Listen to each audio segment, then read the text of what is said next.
Hello மக்களே. Lucky Bhaskar மாதிரி வாழ பயன்படுத்த வேண்டிய 5 வழிமுறைகள். ரீசெண்டா வந்த லக்கி பாஸ்கர் மூவியை பார்த்த எல்லாருமே அதை பார்த்து ஒரு டைம் ஆவது யோசிச்சிருப்போம். எப்படி அந்த பாஸ்கர்னால மட்டும் இப்படி இருக்க முடியுது, எப்படி அவனுக்கு மட்டும் இப்படி எல்லாமே லக் அடிக்குதுன்னு யோசிச்சிருப்போம். ஆனா படத்தோட கிளைமேக்ஸ்ல தான் தெரியும் எல்லாமே அந்த பாஸ்கர் பண்ணன வேலைதான்னு. சே, என்ன மூளடான்னு யோசிச்சிருப்போம். ஆனா இதெல்லாம் ஒன்றும் பெரிய ட்ரிக்ஸ்லாம் இல்ல. யாரு நினைச்சாலும் லக்கி பாஸ்கர் மாதிரி சந்தோஷமா கை நிறைய பணம் மகிழ்ச்சியான குடும்பம்னு வாழ முடியும். ரொம்ப கஷ்டமெல்லாம் அதுக்கு நீங்க படணும்னு இல்ல. வெறும் 5 வழிகள் தான். அதை மட்டும் உங்க டெய்லி லைஃப்ல நீங்க ஃபாலோ பண்ணிட்டா போதும். லக்கி பாஸ்கர் மாதிரி ஒரு வாழ்க்கைய உங்களாலையும் வாழ முடியும். எப்படின்னு தெரிஞ்சுக்கணுமா? வீடியோவை ஸ்கிப் பண்ணாம கேளுங்க.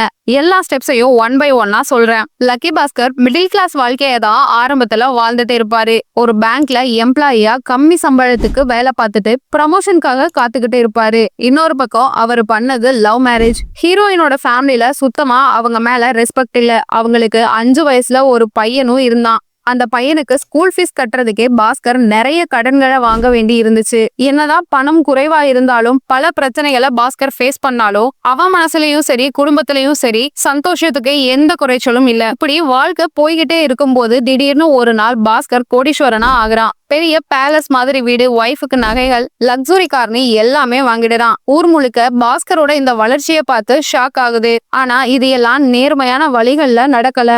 அது ஏமாத்து வேலைன்னு சொல்றதை விட சிச்சுவேஷனை பாஸ்கர் தனக்கு ஏத்த மாதிரி பயன்படுத்திக்கிட்டான். அவ்வளவுதான். அவனை சுத்தி பல சூழ்ச்சிகள் அவனை மாட்டி விடுறதுக்கு நடக்கும். அதுல இருந்து பாஸ்கர் தப்பிச்சு வர்றதுதான் இந்த படமே. ஃபைனலா எப்படியோ எல்லாரும் ஃபேமிலியோட லக்ஸுரியா சந்தோஷமா இருப்பாங்க. இந்த மாதிரி ஒரு வாழ்க்கையை தான் நம்மளும் பல நாட்களா கற்பனை பண்ணிட்டு இருப்போம். ஹாப்பியான ஃபேமிலி, கை நிறைய பணம், பிசினஸ்ல சக்சஸ்னே போற இடமெல்லாம் வெற்றியா மட்டும்தான் பார்க்கணும்னு ஆசைப்படுவோம். ஆனா படத்தோட பேர் வேணா லக்கி பாஸ்கர்னு இருக்கலாம். ஆனா பாஸ்கரோட வெற்றிக்கு காரணம் முழுக்க முழுக்க லக்குன்னு எல்லாம் சொல்லிட முடியாது. அதுக்கு பின்னாடி பாஸ்கரோட உழைப்பும் ரொம்ப அதிகமா இருக்கு. பாஸ்கர் குறிப்பா இந்த 5 விஷயங்களை தான் தன்னோட வெற்றிக்காக பயன்படுத்தி இருப்பாரு. அதுல first, resilience is key to success. Bhaskar அவர் வேலை செய்யற பேங்க்ல தொடர்ந்து 3 வருஷமா பெஸ்ட் எம்ப்ளாயி அவார்டு வாங்கி இருப்பாரு. இந்த வருஷமும் எப்படியோ ப்ரமோஷன் கிடைச்சிரும்னு இருக்கும்போதுதான் அந்த பேங்கோட மேனேஜர் ரெக்கமெண்டேஷன்ல ப்ரமோஷனை வேற ஒருத்தருக்கு கொடுத்துருவாரு. பாஸ்கர் அந்த ப்ரமோஷனை நம்பிதான் ஃபேமிலிக்காக நிறைய பிளான் பண்ணி இருப்பாரு.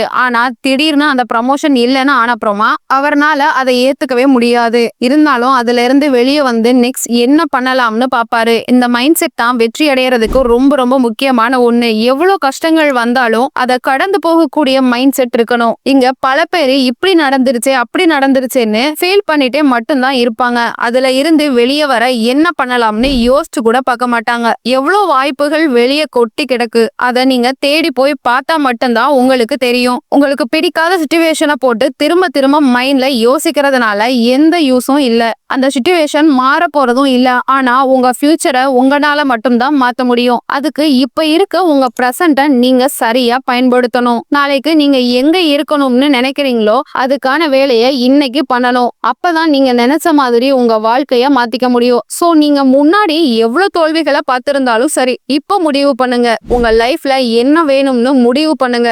அதுக்கான பிளான போடுங்க. வேலைகளை பண்ண ஸ்டார்ட் பண்ணுங்க. எவ்வளவு தோல்விகள் வந்தாலும் அதை கண்டுக்காம முன்னேறி போய்கிட்டே இருங்க. ஒரு நாள் உங்க வெற்றி உங்க கையில இருக்கும். Second, embrace hard work. எந்த சிச்சுவேஷன்ல நீங்க இருந்தாலுமே உங்க கனவு வாழ்க்கைய அடையணும்னா அதுக்கான முயற்சிகள்ல நீங்க இறங்கி வேலை செய்யணும். லக்கி பாஸ்கர் பேங்க் எம்ப்ளாயியா இருக்கும் போதே பேங்க்குக்கு வர கஸ்டமர்ஸ்க்கு ஃபார்ம் ஃபில் பண்ற வேலைய பாப்பாரு. அதுல எக்ஸ்ட்ரா கேஷும் ஏர்ன் பண்ணுவாரு. உங்க இலக்க அடைய என்னென்ன வாய்ப்புகள் இருக்கோ அது அத்தனையும் முயற்சி பண்ணி பாருங்க. உங்க முயற்சிகளே உங்களுக்கு வெற்றியை கொண்டு வந்து கொடுக்கணும். அந்த அளவுக்கு நீங்க கடுமையா உழைக்க தயாரா இருக்கணும். பல வழிகள்ல இருந்து பணத்தை சம்பாதிக்கிறதுக்கான சோர்ஸை கிரியேட் பண்ணுங்க. இது உங்களை பணக்காரனா மாத்தும். பல வழிகள்ல இருந்து இன்கம் வரணும்னா உங்க ஸ்கில்ஸ், பணத்தை பாக்குற விதம்னு எல்லாத்தையும் டோட்டலா மாத்தணும். இந்த ரகசியம் உலகத்துல வெறும் 1% பணக்காரங்களுக்கு மட்டும் தான் தெரியும். அந்த ரகசியத்தை அடுத்த வீடியோல நான் உங்களுக்கு சொல்றேன். மிஸ் பண்ணாம இருக்க நம்ம பி பெட்டர் தமிழ் சேனலுக்கு சப்ஸ்கிரைப் பண்ணி வச்சுக்கோங்க. Third one, taking risk. பெரிய ரிஸ்க் தான் பெரிய ப்ராஃபிட்டை கொண்டு வந்து கொடுக்கும். பாஸ்கர் என்னதான் பேங்கை ஏமாத்தக்கூடிய வேலைகளை பண்ணி இருந்தாலும் அவரு ரிஸ்க் எடுத்தனால மட்டும்தான் பல வெற்றிகளை பார்க்க முடிஞ்சிருக்கு. அதுக்காக நீங்களும் ஏமாத்தணும் கொள்ளையடிக்கணும்னு சொல்ல வரல. கால்குலேட்டான ரிஸ்கை எடுங்க. ஆல்ரெடி ஒரு வேலையில இருக்கீங்க, அது உங்களுக்கு பிடிக்கல, சம்பளம் கம்மியா தான் இருக்கு. உங்களுக்கே தெரியும் புது வேலைக்கு போனா ஏதாவது சேஞ்சஸ் கண்டிப்பா நடக்கும்னு. இருந்தாலும் ஏதோ ஒரு பயத்தினால அதை பண்ணாம இருப்பீங்க. இந்த மாதிரி ரிஸ்க நீங்க தயங்காம எடுக்கலாம். சில நேரங்கள்ல நீங்க எடுக்கிற ரிஸ்க் தான் உங்களுக்குள்ள இருக்கிற பல திறமைகளை வெளிக்கொண்டு வரும். சோ ரிஸ்க் எடுக்க தயங்காதீங்க. உங்களுக்கு என்ன சரின்னு படுதோ அதை பண்ணுங்க. மத்தவங்களுக்கு பாதிப்புகள் கொடுக்காத எந்த செயலை நீங்க பண்ணாலும் அது உங்களுக்கு நல்லதுதான். அதனால உங்களுக்கு ஏதோ வகையில ப்ராஃபிட் கிடைக்கும். அது எக்ஸ்பீரியன்ஸா கூட இருக்கலாம். அதுக்காக தெரியாத ஒண்ணுல ரிஸ்க் எடுத்து முழிச்சிட்டு இருக்காதீங்க. ரிஸ்க் எடுத்து ஒரு பிசினஸ் ஸ்டார்ட் பண்ண போறீங்கன்னா அந்த பிசினஸை எப்படி பண்ணலாம், எப்படி பண்ணனா சக்சஸ் ஆகலாம்னு எல்லாத்தையும் யோசிச்சு பிளான் பண்ணி ரிஸ்க் எடுங்க. பாஸ்கர் அதை தான் பண்ணாரு. அவருக்கு பேங்க்ல இருக்க எல்லா லூஃபோன்ஸும் தெரியும். அதனாலதான் பல ரிஸ்க் எடுத்தப்பவும் அவரு மாட்டிக்காம இருந்திருப்பாரு. சோ இதே தான் நீங்களும் ஃபாலோ பண்ணணும். ரிஸ்க் எடுக்கணும்னு முடிவு பண்ணிட்டா அதுக்கான பிளான் பக்காவா இருக்கணும். அப்பதான் நீங்க எந்த ரிஸ்க் எடுத்தாலும் வெற்றி அடைய முடியும். Number 4, build network. ஒரு பெரிய வெற்றியை அடையணும்னா அதுக்கு தனி ஒரு ஆளா இருந்து உழைக்கிறது கொஞ்சம் கஷ்டம். ஆனா அதுவே உங்கள மாதிரி மைண்ட் செட் இருக்கிற மக்களை உங்க கூட சேர்த்துக்கிட்டா சீக்கிரமா உங்களால வெற்றி அடைய முடியும். பாஸ்கருக்கு அவர் ஃப்ரெண்டு, அவர் கூட வேலை செய்யறவங்கன்னு நிறைய பேர் உதவி பண்ணாங்க. அந்த அளவுக்கு பாஸ்கர் எல்லாருக்கிட்டையுமே ஒரு பாசிட்டிவான ரிலேஷன்ஷிப்பை மெயின்டைன் பண்ணியிருப்பாரு. அதுதான் எல்லா சிச்சுவேஷன்லயும் அவருக்கு உதவியா இருந்திருக்கு. சோ உங்களை சுத்தி எப்பவுமே பாசிட்டிவான மக்களை வச்சுக்கோங்க. அவங்க உங்க வளர்ச்சிக்கு உதவியா இருப்பாங்க. ஃபைனலா நம்பர் 5, ஸ்டே பாசிட்டிவ். பாசிட்டிவான மைண்ட் செட்டோட எப்பவுமே இருக்கணும். பாசிட்டிவான மைண்ட் செட் தான் உங்களை பல பிரச்சனைகளை இருந்து காப்பாத்தும். திடீர்னு ஒரு பிரச்சனையில மாட்டிக்கிட்டா கூட அதுல இருந்து வெளியே வரணும்னா யோசிச்சாதான் முடியும். யோசிக்கணும்னா அதுக்கு பாசிட்டிவான மைண்ட் செட் வச்சுக்கணும். கிளைமாக்ஸ் சீன்ல பாஸ்கரை அரெஸ்ட் பண்ண வைக்கிறதுக்கு எல்லாருமே பிளான் பண்ணுவாங்க. ஆனா அது எல்லாத்தையுமே பாசிட்டிவா பாஸ்கர் ஹேண்டில் பண்ணி ப்ராப்ளம முடிவுக்கு கொண்டு வருவாரு.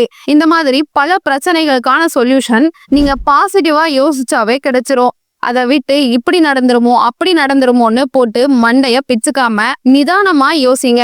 உங்க மைண்ட் செட்டை பாசிட்டிவா வச்சுக்கணும்னா தினமும் குறிப்பிட்ட நேரத்தை ஒதுக்கி உங்களுக்கு பிடிச்ச வேலைகளை பாருங்க. அது உங்களையும் உங்க மைண்டையும் ஃப்ரெஷ்ஷா வச்சுக்கும். இந்த 5 விஷயங்களை பண்ணி தான் பாஸ்கர் தன்னோட வாழ்க்கைய தனக்கு பிடிச்ச மாதிரி மாத்தி இருப்பாரு. இந்த படத்துல எனக்கு பர்சனலா பிடிச்சது ஃபைனலா பாஸ்கர் சொல்லுவாரு, ஒரு விளையாட்டை எவ்வளோ நாளா விளையாடுறோம்ன்றதை விட எப்ப முடிக்கிறோம்ன்றதுலதான் அதோட வெற்றியே இருக்குன்னு சொல்லியிருப்பாரு. படம் முழுக்க நிறைய பாசிட்டிவான லெசனை நமக்கு சொல்லி கொடுக்கற மாதிரி தான் இருக்கும். எவ்வளவு பணம் இருந்தாலும் ஃபர்ஸ்ட் ப்ரையாரிட்டி ஃபேமிலிக்கு கொடுக்கணும். பணத்தை விட அந்த பணம் நமக்கு கொடுக்குற ஹாப்பினஸ் தான் ரொம்ப முக்கியம்னு இந்த மாதிரி நிறைய லெசனை இந்த படம் மூலம் தெரிஞ்சுக்கலாம். இந்த 5 விஷயங்களை நீங்களுமே பயன்படுத்தி உங்க வாழ்க்கையையும் லக்கி பாஸ்கர் மாதிரி வாழ முடியும்னு சொல்லி இந்த பதிவை நிறைவு பண்றேன். நீங்க லக்கி பாஸ்கரை பத்தி என்ன நினைக்கிறீங்க? அந்த படத்துல இருந்து நீங்க கத்துக்கிட்ட லெசன் என்னன்னு கமெண்ட்ல சொல்லுங்க. இன்னொரு நல்ல டாபிக்ல நான் உங்களை சந்திக்கிறேன். நன்றி.